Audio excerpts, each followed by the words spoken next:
I'm going to try to shine a historical light on our language and tell you a story about the electric vocabulary. It all begins over 2,600 years ago.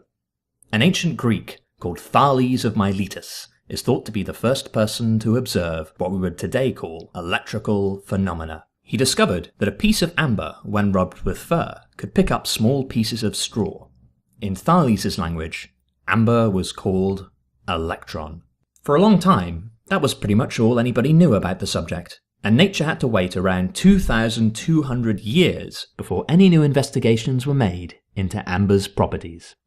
William Gilbert, a 17th century English scientist, discovered that with a careful experimentation, a number of other materials could display the attractive properties of amber. He also found that they could attract objects besides straw. Gilbert named these amber-like objects after the Greek for amber. He called them electrics. About 40 years later, in nearby Norwich, Sir Thomas Browne carried out similar experiments. He didn't figure out anything different from William Gilbert, yet the way he described the experiment coined a word we use all the time. The way he saw it, when you rub, say, a crystal with a cloth, it becomes an electric object. And just as we speak of elastic objects and say they possess the property of elasticity, electric objects possess the property of electricity. The 18th century French physicist Charles Dufay was the next person to make an important new discovery. He found that almost any object, except for metals and fluids, could be turned electric, after subjecting them to a combination of heating and rubbing. In addition, he found that when two electrics are placed near each other, they sometimes attract and sometimes repel. With this extra knowledge, Dufay found that there were two distinct groups of electrics. Any two objects from the same group will always repel, while a pair of one from each group will always attract. Despite these new discoveries, Dufay's descriptions of the physics are all lost to history. Instead, it is the vocabulary of a charismatic young American that we still remember and use to this day. Benjamin Franklin heard of the work going on in Europe and started his own playful experiments. He quickly learnt how to make electric devices that would de-electrify by producing very large sparks. Keen on mischievous pranks, Franklin would often shock his friends with these machines. As he built more effective devices, he likened the act of electrifying and de-electrifying to charging and discharging weaponry. It didn't take long for Franklin and others to realize that it was possible to link these weapons of mischief together. Franklin, continuing with the metaphor, likened this grouping to cannons on a ship. The gun deck on a military vessel fired their cannons simultaneously in a battery. Similarly, this electric battery would discharge all at the same time, causing large sparks. This new technology raised an interesting question. Was a lightning cloud just a large electrical battery? Franklin's description of all this was as follows. He supposed that there is a substance he called the electrical fluid that is common to all things.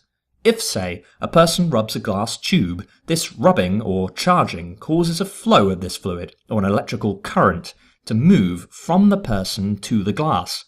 Both the person and the tube become electrics as a result.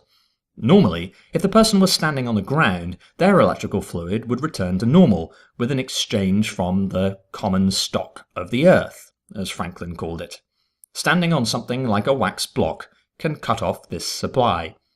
Franklin said that an object with an excess of this fluid was positively charged, and something lacking this fluid was negatively charged. When objects touch, or are near each other, the electrical fluid can flow between them until they reach a balance. The bigger the difference in the fluid between the two objects, the larger the distance the fluid can jump, causing sparks in the air. And it is the material of the object that determines if it gains or loses electrical fluid during charging. These are Dufay's two groups of electrics. You might have heard the phrase, opposite charges attract, like charges repel. That's why. For the next 150 years, Franklin's theory was used to develop many more ideas and discoveries, all using the vocabulary he invented. This scientific inquiry brought forth technological advances, and eventually scientists were able to take a closer look at the electric fluid itself.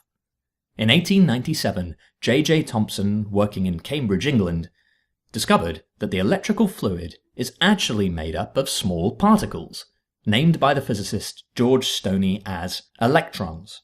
And so we return to the ancient Greek word for amber, where our story began. However, there's an epilogue to this tale. It was discovered that these electrons flow in the opposite direction to what Franklin supposed. Therefore, objects that are positively charged don't have an excess of electrical fluid. They actually lack electrons. Yet, instead of relabeling everything the other way around, people have decided to hold on to Franklin's vocabulary as a matter of habit and convention. While acknowledging the discovery of electrons, they kept Franklin's flow of electrical fluid, renaming it conventional current. The electron has become the salmon of electricity, swimming upstream in a ghostly river of conventional current. This can be understandably confusing for many people who aren't familiar with the history of these ideas. And so, I hope, with this short story about the electric vocabulary, you will be able to see through the accident and whimsy of this subject, and can gain a clearer understanding of the physics of electrical phenomena.